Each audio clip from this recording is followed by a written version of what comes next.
Hey guys, I just flew 2,400 miles to New York City in the winter so I can photograph Times Square with a 10-stop neutral density filter. Let's see what happens.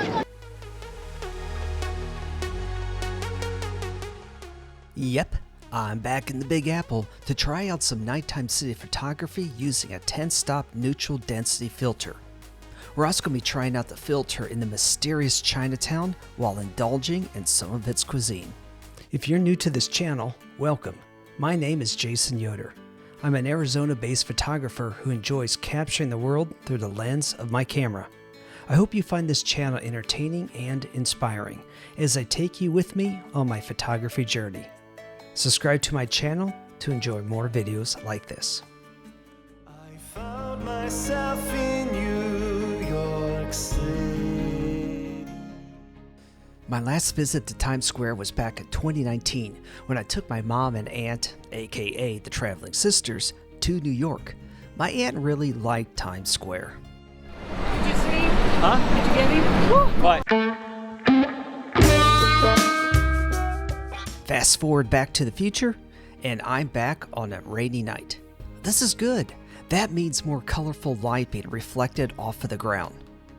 I'm going to take my first shot from an elevated position. This is the shot without the ND filter. Okay, composition-wise, this is not great. Father Duffy's memorial's in the way. I just needed a shot so you can see the difference a 10-stop ND filter makes. Another problem with this shot is all the people. I don't have time to run around getting everybody to sign a model release. A 10-stop ND filter will reduce the light coming into your camera, allowing you to take longer exposures.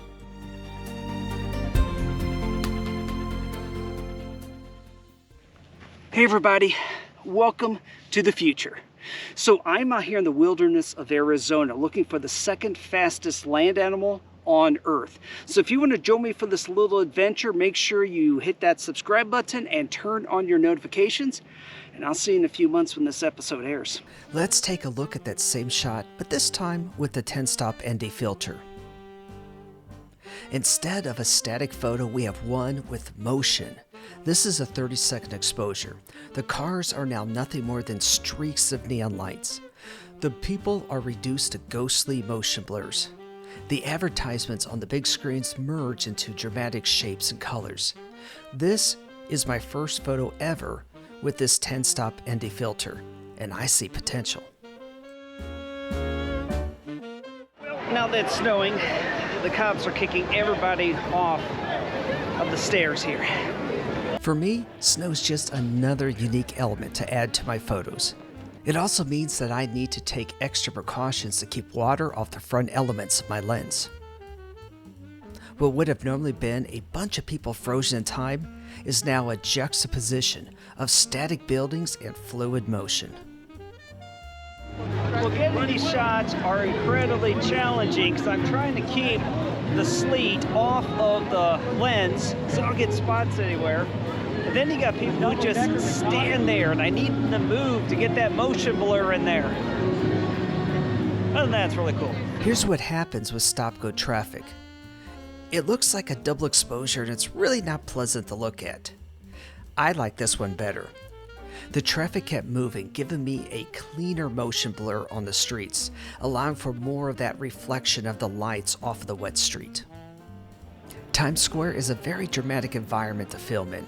Finding great compositions is a balance between finding a good spot and not getting hit by cars or bikes. Here's another good example why rain can do wonders for your photos. Take a look at the colors popping off the street and sidewalk. Believe me, these streets would be dull and lifeless without those reflections. Finally got dinner. I think I'm gonna go back to a hotel, take a long hot shower. Tomorrow, Chinatown.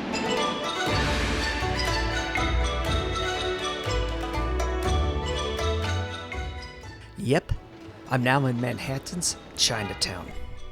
I visited Chinatown in Washington, D.C. and the vibrant and exciting Chinatown in Yokohama, Japan. In both locations, the food was amazing. So let's go see how Manhattan's Chinatown food stacks up to the others. All right, everybody, it's the next night. We're in Chinatown. and I'm hungry. So let's see what we can find. I'm starting off with some dumplings. Fernando, this is for you, my friend. Fernando is a Navy buddy who I traveled to South Korea with. So, back at Myeongdong, right? Myeongdong. Fernando's mission was to find us an authentic place for lunch, and he hit the mark.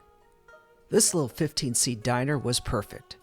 Check out my March 14th, 2025 posting at patreon.com/EWJ for the location of this place and the others that I ate at in the other Chinatowns. Okay, back to New York. I also had the Cantonese style fish with Sapporo to wash it down. This was a good refresher on my chopstick skills for the future trip to Japan that I'm working on. Now about that photography.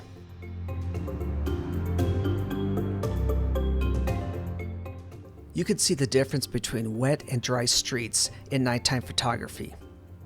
The Chinatown photo on the left could almost be mistaken for the back streets of a city in China, with the hanging lanterns and Chinese characters along the buildings.